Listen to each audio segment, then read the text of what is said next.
Ladies and gentlemen, please welcome to the stage the CEO of the Navy League of the United States and 13th Master Chief Petty Officer of the Navy, Mike Stevens. All right.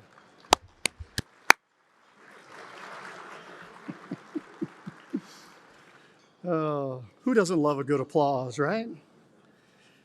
So not to speak ill about banquet food, but wasn't the salmon a nice change-up, right? I mean, the General and I are just talking about how much chicken we've ate over the years. So it's nice to have the salmon. So maybe we should give the hotel staff a round of applause. What do you think? Yeah.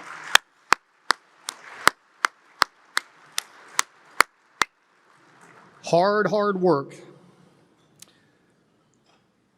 Well, good afternoon, everyone. So how about that STEM video? Right, that was nice yesterday. We're always impressed with the number of students who make their way to the STEM event every year. And we hope that everyone is enjoying their first day at the Navy League Sea Aerospace Expo. We're also so impressed with our fantastic speakers, exhibit floor members, and all of our attendees. Thank you all for making this year's show possible. And hopefully you've taken some time to rest your feet, because I know I'm doing mine, before engaging in the second half of the day, which will also include a couple of receptions. We have the International Maritime reception first, and then we have a reception up at our President's Suite for those who are fortunate enough to have been invited, right? On behalf of the Navy League, I'd like to take a moment to thank our amazing sponsors for their generous support of this lunch meal event: Allspace, Appian, Fortress, and IBM. We simply couldn't do it without you, so thank you so very much for your support.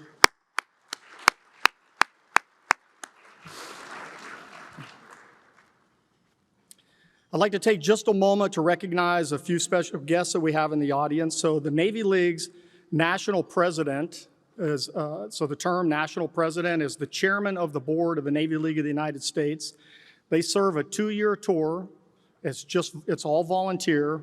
And they work pretty darn hard, and we're fortunate enough to have some of those national presidents in attendance with us. So when I call your name, national presidents, please stand. Jim Offutt, Alan Kaplan, Bill Stevenson, and Dave Riley. Please stand. Yes, thank you.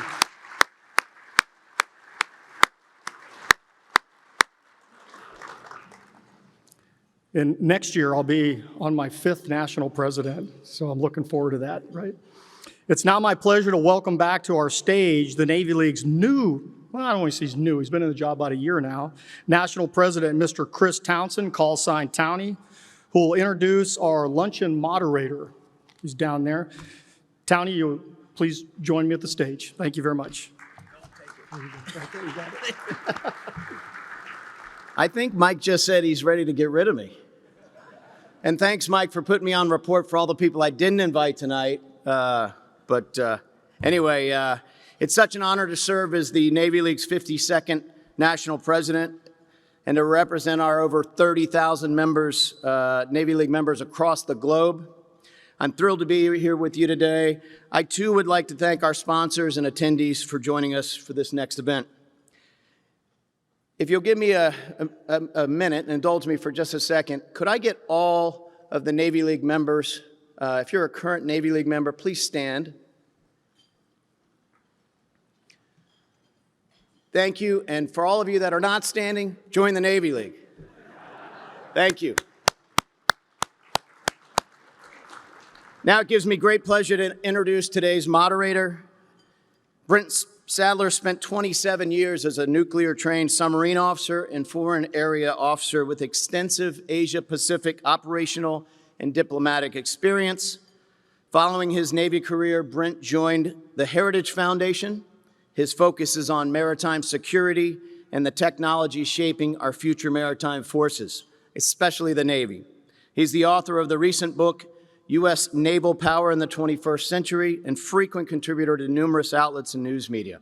Ladies and gentlemen, please join me in a warm welcome of retired Captain Brent Sadler.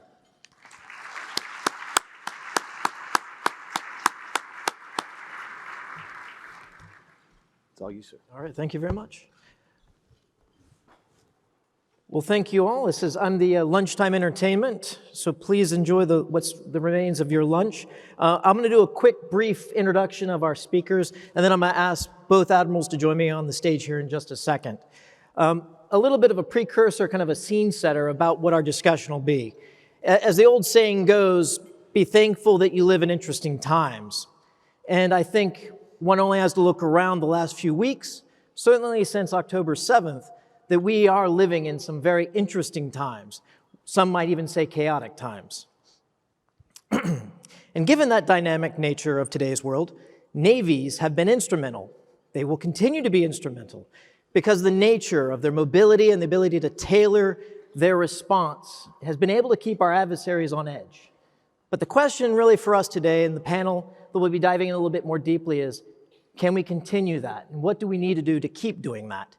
And without further ado, let me introduce our two panelists. Admiral Sandy Winnefeld, no stranger to many in the room.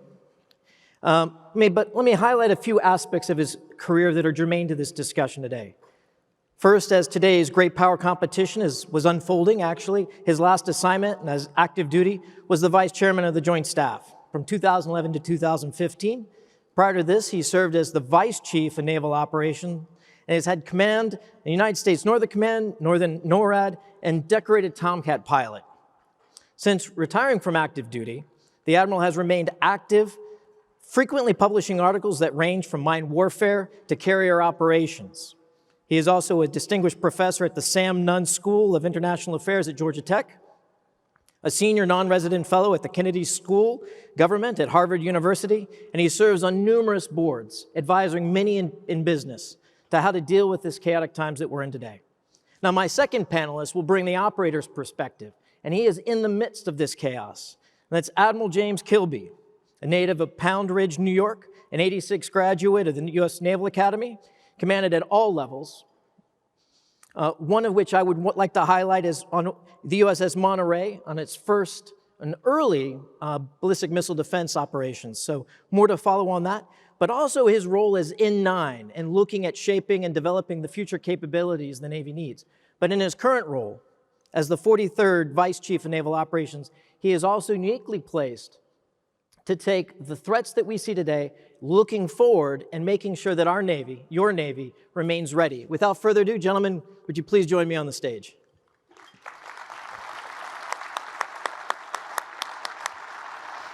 We'll have you on the side.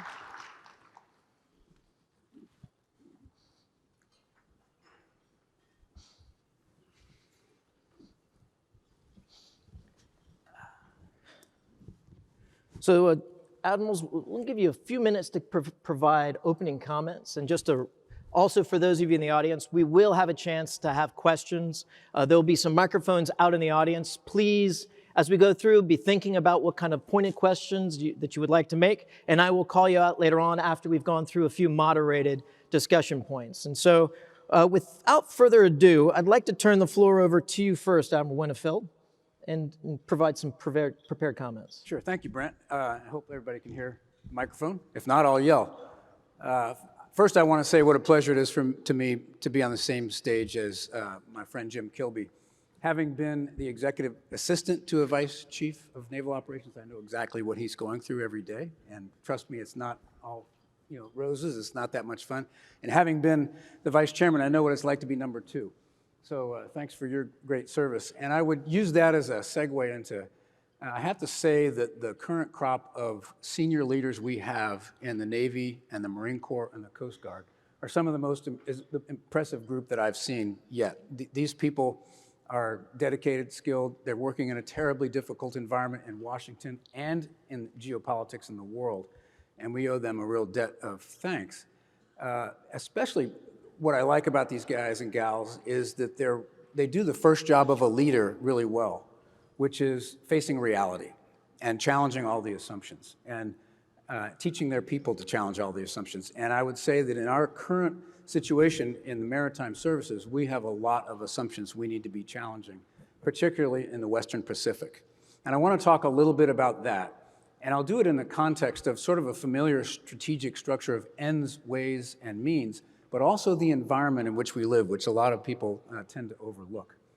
the ends that we have are pretty constant right now. It's, at a high strategic level, it's really survival of our nation, obviously, but protecting the global operating system that our allies, like-minded nations, and ourselves put in place after World War II. Some call it the rules-based international order. I like to call it the global operating system. And that is under threat, and we all know that today. And as part of that, to prevent use of force, coercive action, in a very difficult maritime theater, which is the Western Pacific. So those ends are fairly constant. But we have to remember that when one of those four variables, environment, ends, ways, and means, is disturbed, the others have to adjust to maintain balance, or you end up in a much higher risk situation. And if you look at the environment right now, there are two things that really stand out to me. One is we have a People's Republic of China that, despite them playing nice with this right now on this roller coaster ride of a relationship that we have clearly stated that they fully intend to take Taiwan back however they have to do it. And we have to keep that in mind. And over the course of the last 20 years, when we've been doing counterinsurgency and the like in far-off places like Iraq and Afghanistan, they were not wasting time preparing to do that. And they have developed some very serious capability. I know the Vice Chief is going to talk about some great lessons that we've learned from our experience with the Houthis. But we have to remember the Chinese, the Houthis are a high school team compared to the Chinese, which are more likely an NFL team in terms of trying to counter us in the Western Pacific. So that environment has changed. The other thing is that we have had a peek under the nose, or under the tent, of strategic ambiguity with what has happened in Ukraine. And in Ukraine, we chose, with a partner, not an ally, to definitely support pushing back on Russia's grotesque invasion of that sovereign nation. We did it using all elements of national power: diplomacy, economics, information, and military power. But it's important to note that the military power we chose to use was indirect.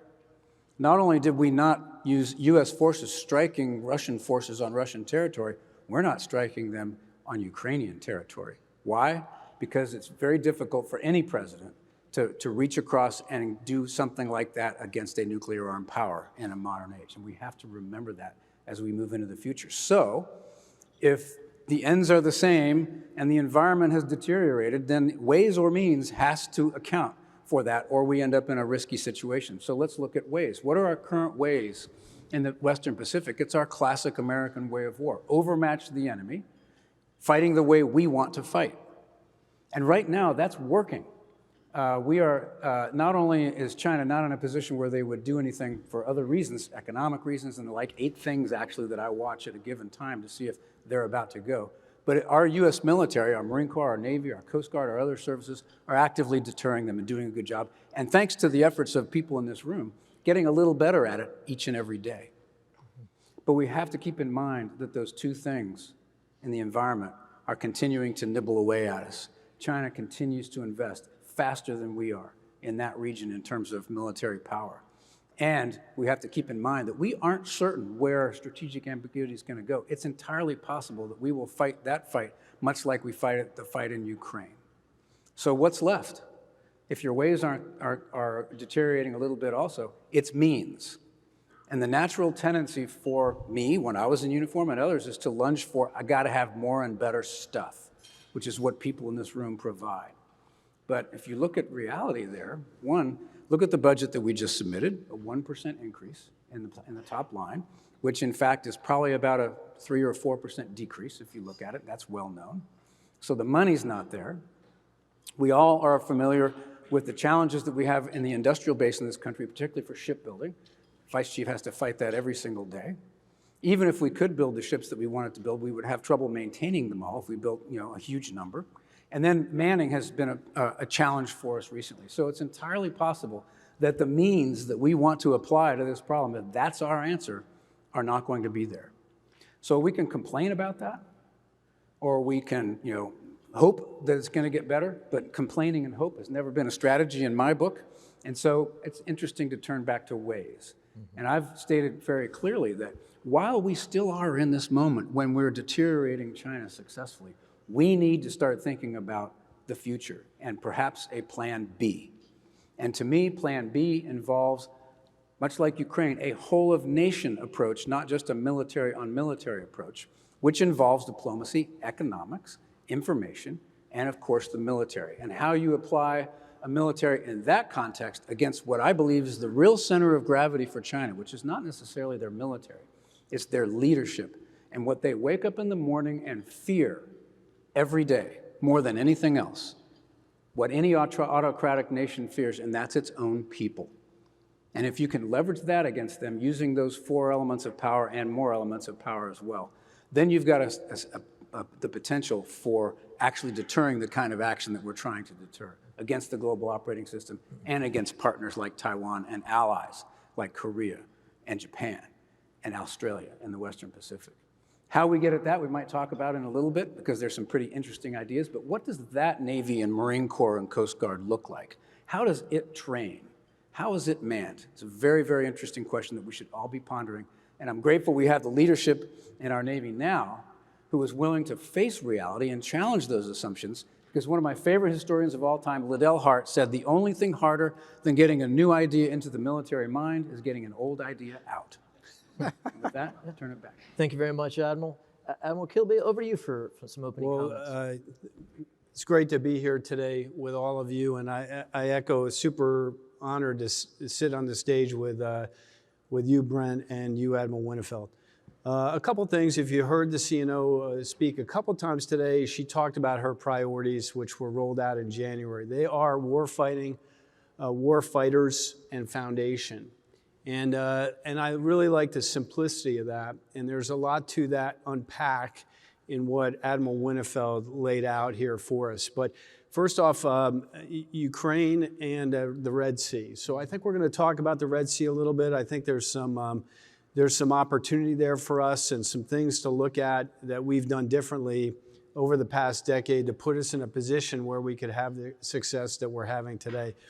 And then Ukraine, on the other side, the speed of change there, the innovation of the Ukrainians to use things differently in a different manner, to have results in the Black Sea that I don't think anyone would have predicted, I think are a significant thing for us to talk about today. For me, though, my charge on the Vice Chief is to get after the business of the Navy on behalf of the CNO. And we have a bunch of vehicles that you are associated with, perhaps depending on your business, but it's based on a thing called Perform to Plan. And it's looking at our business a little bit more, with a little bit more fidelity than sometimes we have in the past. And we're doing that across the board at these foundational elements we need to get at. One of those things is recruiting. Like understanding what are the elements of recruiter productivity and what we have to do to pull those levers to have a different outcome. So that's squarely in my lane as the Vice Chief. I also in the move faster category, and CNO talked about the Disruptive Capabilities Office. I hope we get at that in this conversation. But to me, that's a little bit opposed to my life as the N9, where we had this traditional system, warfare barons who owned their mission areas. They were steep and deep in their areas.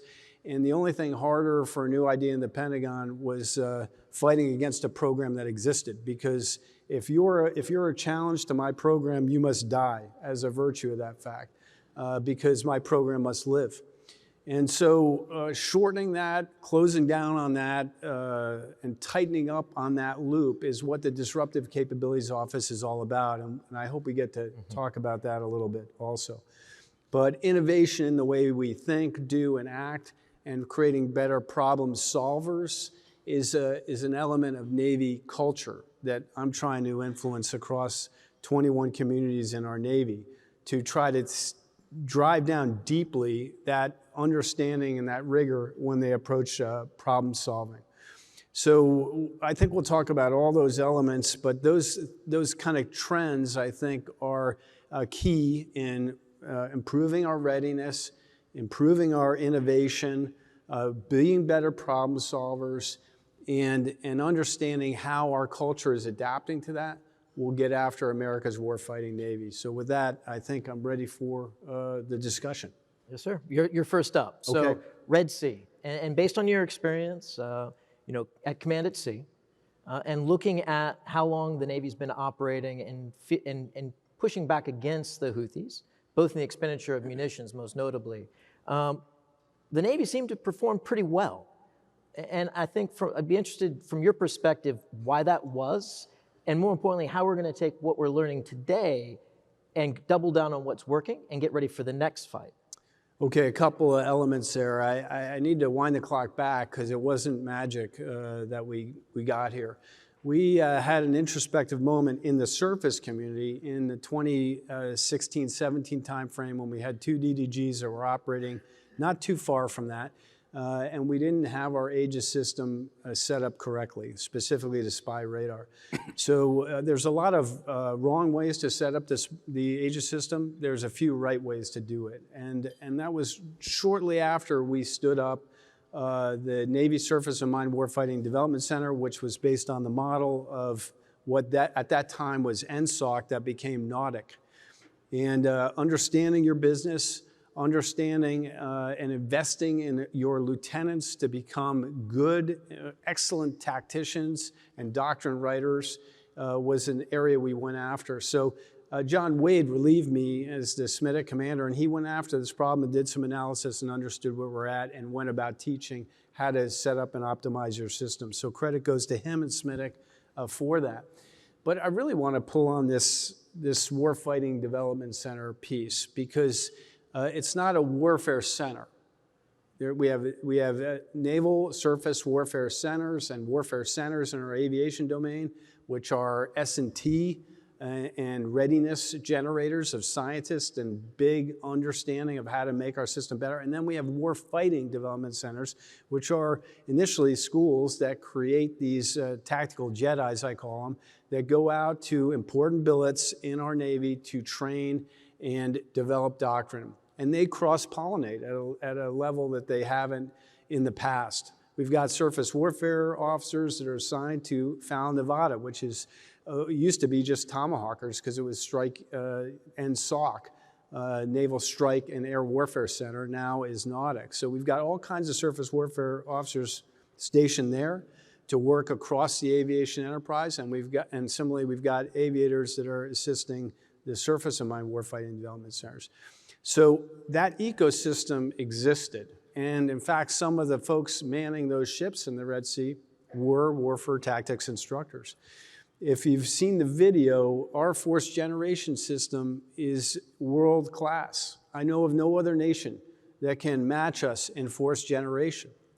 And so the ability of Strike Group 4 and 15 that are our training squadrons to adapt training scenarios to challenge our strike groups and ESGs before they go is superb. So now here we are in the Red Sea, and we've created these ships that know how to act and know what to do. A key element, though, is the commander, Vice Admiral Brad Cooper, who finds himself as the 5th Fleet commander without any strike groups. And he understands immediately that he has to get on the radio every day and talk to those commanders and lift the burden of mystique off them. And he said to them, if you have the shot, you must take it. They don't have to figure out self-defense anymore. They don't have to figure out if they're being attacked. He unburdened them of that, which allowed them to focus on mission execution. So that's an important element too, right commander at the right time. So all this is transpiring. Carney goes through the Suez Canal, and 18 hours later finds herself in a position where she's got the opportunity to do it, and she does. And the ships have been operating that way consistently. Now, I think it's important to anchor a little bit on Admiral Winnefeld's comment, because the Houthis are not the highest end threat that we are preparing for, which is China. But they are a thinking adversary, and they are advancing their tactics, and they are learning every day, which is what we want to do as well. So those captains and those crews are ready. They have about 10 to 15 seconds to make a decision whether to take a shot. They have to maneuver their shots in amongst, maneuver their ships in amongst merchant traffic to open up their batteries to take a shot, to have the maximum chances of success. So I could not be more happy with their process, the way they're performing out there, Brian. But I don't think it's not magic how we got here. And we should credit that system and that innovation. There's one other piece that's important. Reach back used to take us a long time. Back when we had Aegis, we would pull the ship back in and take tapes off and go conduct data analysis on them, and it would take forever. Now they're doing it nightly, where something happens, they take those tapes, they send them back.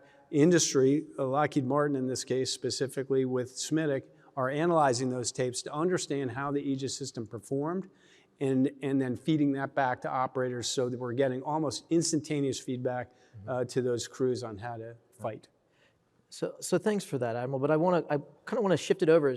Training and preparation is only so far and only effective if you've got a full armory. And when you go Winchester, you basically you're going to take a hit, even if it's a JV team shooting at you, or you have to vacate. Admiral, I'd be interested in your thoughts about how we can mitigate or lengthen the time that our ships, with the current kind of vertical launch systems kind of fixed with the number of missiles they have, what options are out there coming down the pike that might allow us to keep on station longer? So there are really two layers to the answer there. One is making sure you've got enough missiles in the magazine to begin with.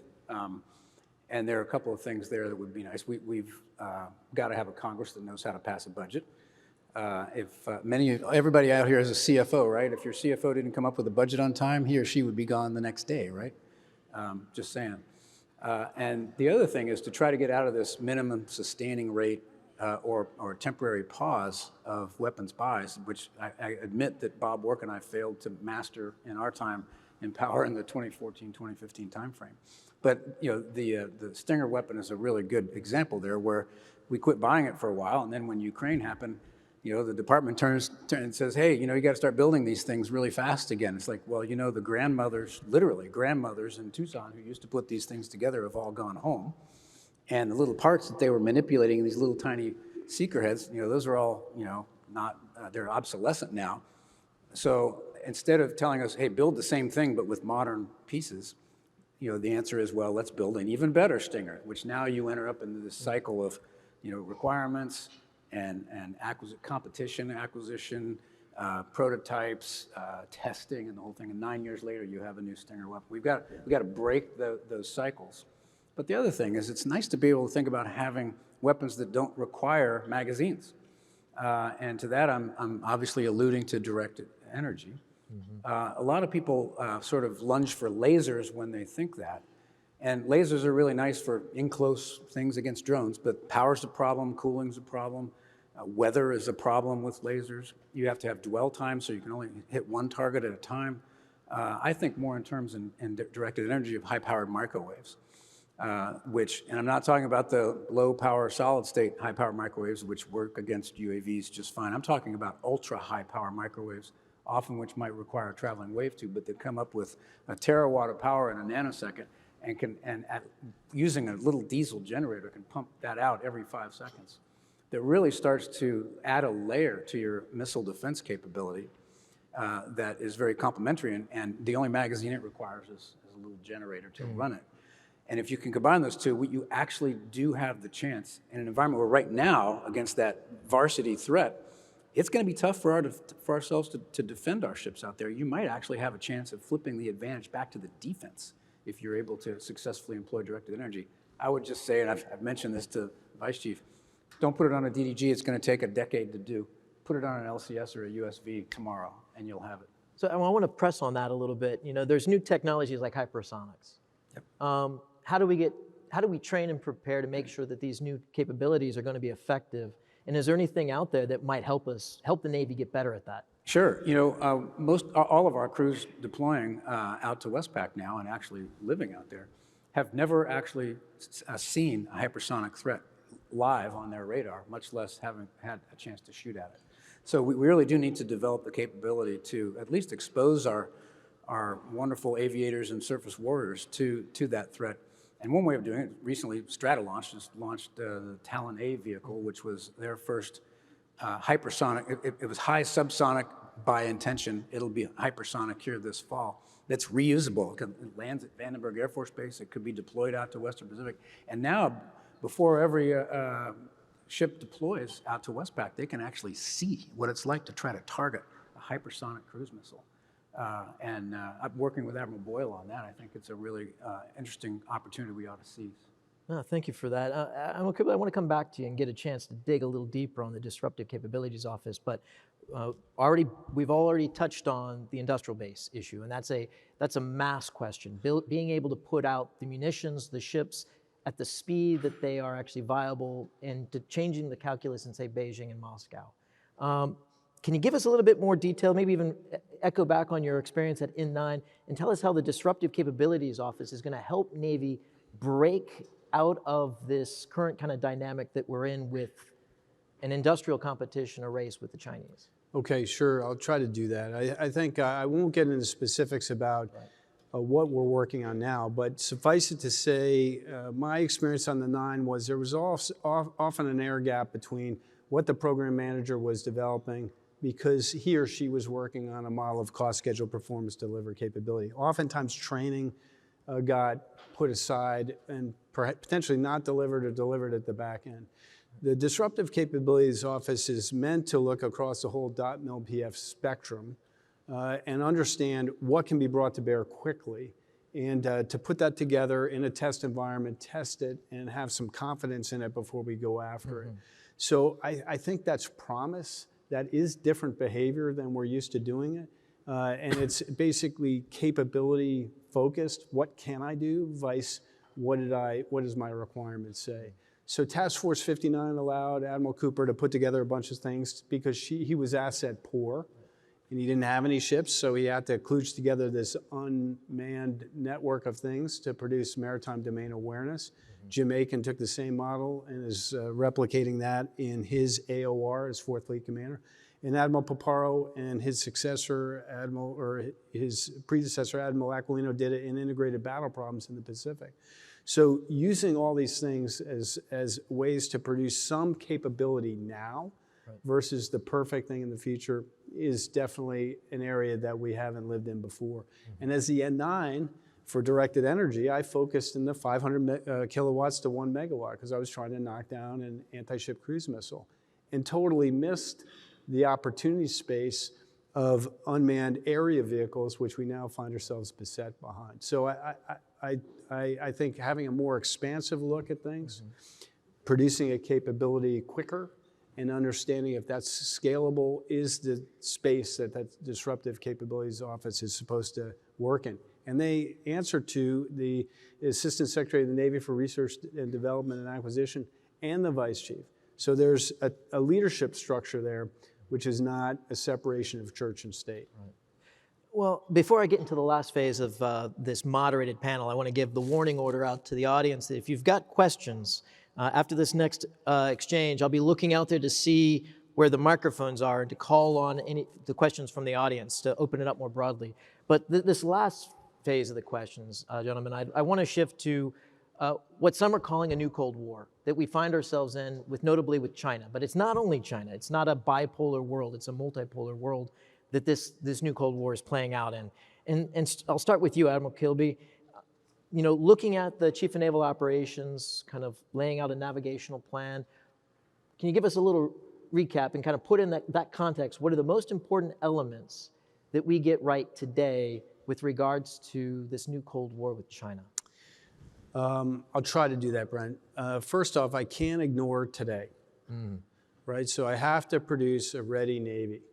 And if you listen to the CNO talk, she talks about this change of Navy mission, which is not only to be ready to conduct prompt and sustained operations incident at sea, but also to have a current Navy that can operate in a safe environment to protect the world. Right. So that challenge is ever present. And in her mind, warfighters and Foundation has readiness elements all across those things. So produce the elements I can today. Really get more players on the field, which is not just ships out of maintenance on time or ships out of the building yard on time. It's weapons doing that too. It's getting my recruitment back what I need it to be to have better manned ships, squadrons, and a Navy. So all those elements have to come together at once. And at the same time, I have to get at those foundational things for that more stressing fight, long-range fire, counter 5 SRNT, contested logistics, or in terminal defense, so I don't have to use my magazine for defense when I want to use it for offense. All those 4 elements need to come together, and there's an integrated part of that to deliver that capability. Absolutely.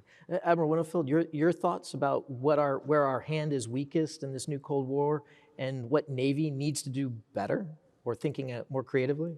Sure. 2 sort of different threads in the answer to that question. If you view a Cold War between nations as a whole nation war, not just a military conflict, much as what's going on with Ukraine, using diplomacy, economics, information, and military, I would say that the weakest element of national power in the U.S., ironically, is the information element of power. We have the best marketers and advertisers in the world, the best filmmakers in the world. We know how to influence people. Look at the political campaigns that are out there doing all kinds of crazy things.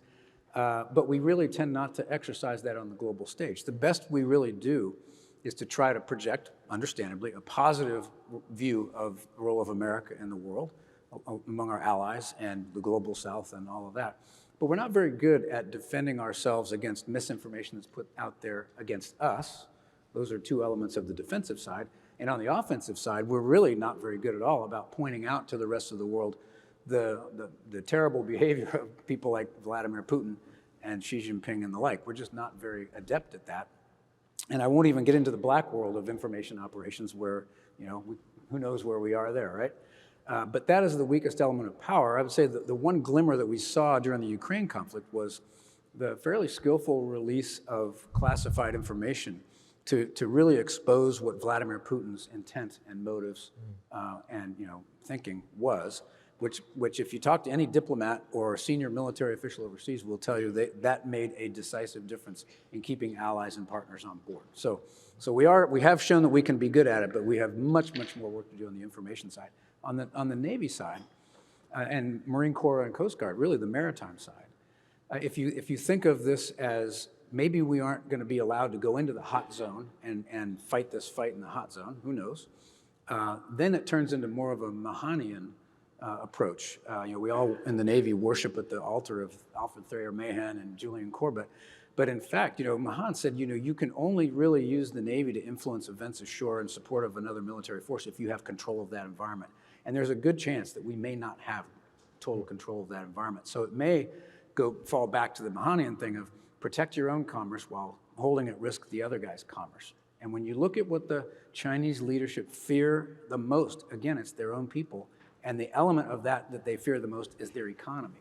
So you may find that you shift to a Navy and Marine Corps that are even more adept at shutting down commerce outside that hot zone, which doesn't mean a fundamentally different look, maybe not as big a Navy and Marine Corps, I hate to say that in this crowd, but definitely one that is configured slightly differently, that's trained slightly differently, maybe more really smart offensive minds, maybe non-lethal ways of taking down ships, maybe the great blue-green team becoming even more adept than it already is at taking down ships, things like that. Those are areas where we need to explore. Again, we're successfully deterring now, but as we think about what a new idea would be, we should be considering how we approach that. Thank you. And now please come to the microphone with your questions. On that last thought, though, I did want to give one plug. It's clear, there was a speech that the Secretary of the Navy gave at Harvard back in September, and he laid out a concept called maritime statecraft. It seems like that's the beginning of this thinking, as you laid out, Admiral Winnefeld, to try to think about how are we going to play in this economic as well as a military kind of competition, both in the peacetime but through this spectrum of rivalry that goes up into full-on Connecticut.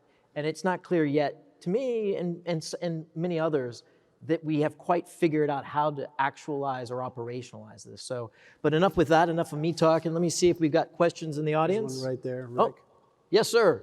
Yes, sir. Can you hear me? We're looking for questions. Yes, Admirals, thank you very much. Rick Easton, retired surface warrior.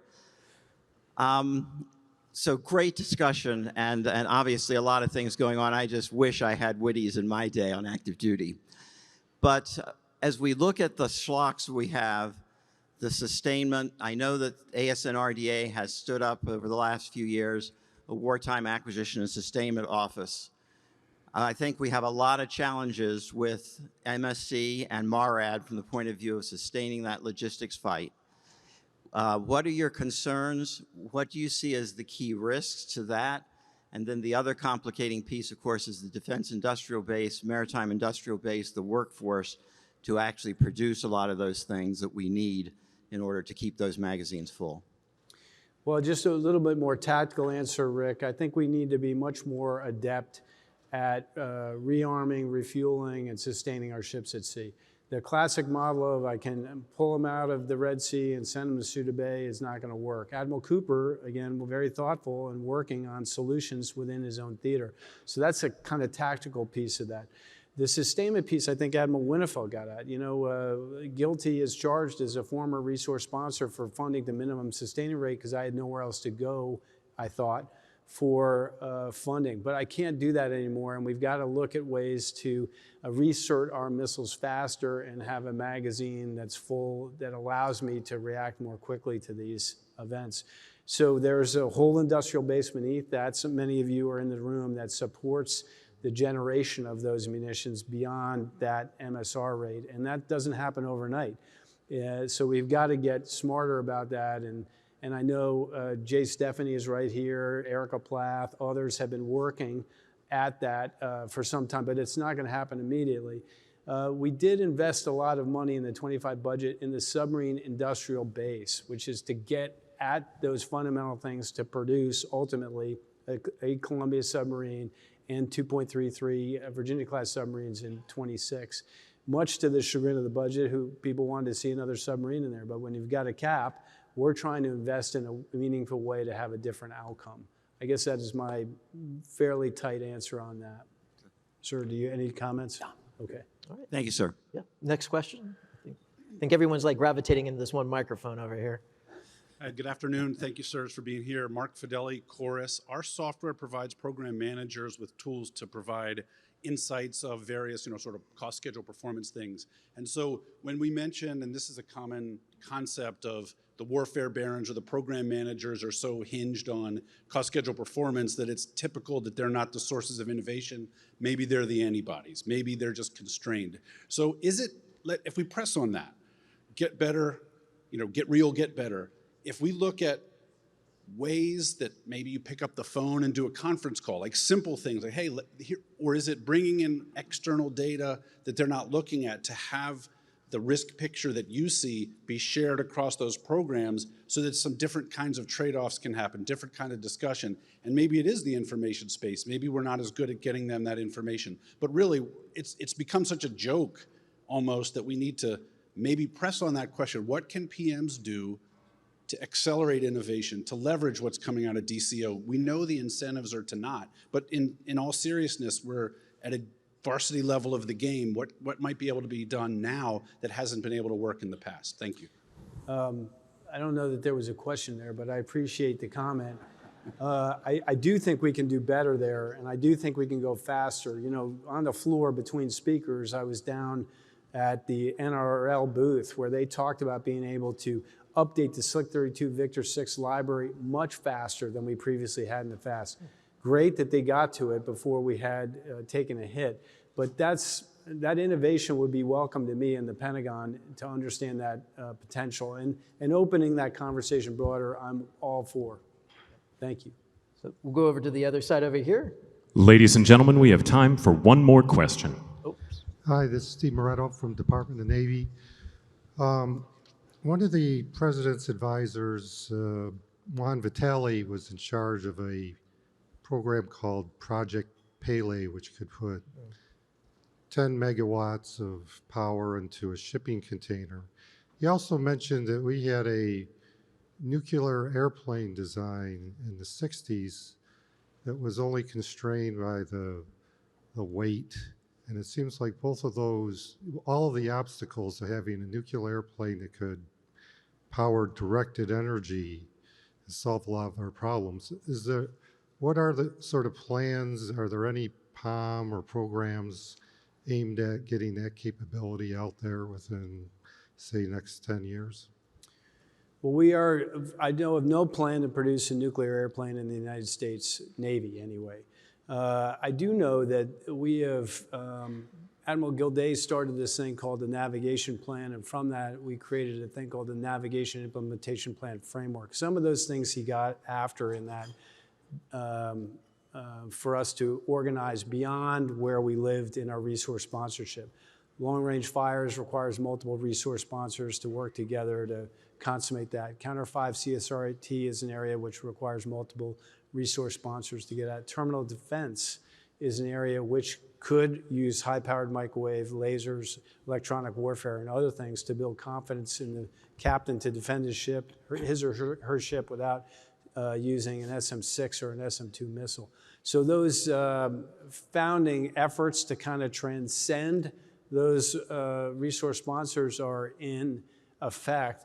I don't know that we got it exactly right, so I welcome any input from you to kind of, or the audience, to make sure we're understanding of what that environment has. Yeah, I would just add 10 megawatts in a trailer is nice, but it's kind of amateur hour, frankly.